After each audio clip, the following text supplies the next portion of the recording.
Comme je le disais l'autre jour, chaque communauté a ses valeurs. Et chaque communauté a des valeurs aussi qu'elle ne prise pas spécialement et qu'elle néglige. Je pense notamment au niveau visuel.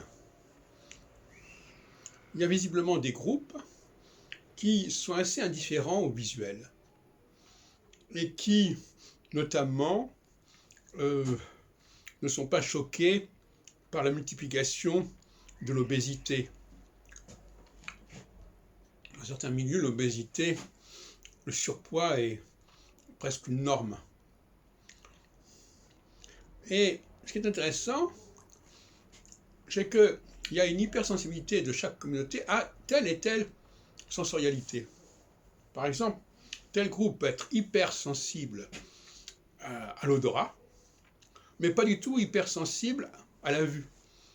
Donc ils seront des gens très très propres, mais qui, au niveau de l'apparence, seront assez peu appréciés et appréciables par des communautés qui ont d'autres valeurs.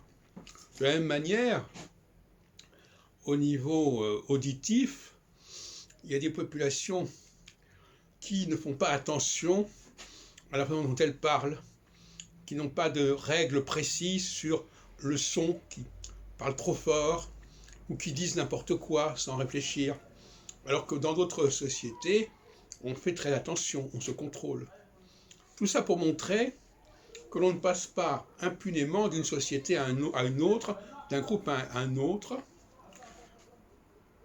Et d'où la nécessité, quelque part, que chaque groupe ait son propre espace. Un espace attitré, un espace assigné. Et je crois que c'est un des débats les plus importants pour les prochaines décennies.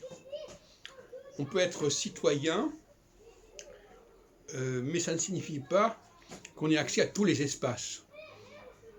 Parce que chaque espace a sa spécificité, a sa personnalité, et on ne passe pas comme ça librement d'un espace à l'autre.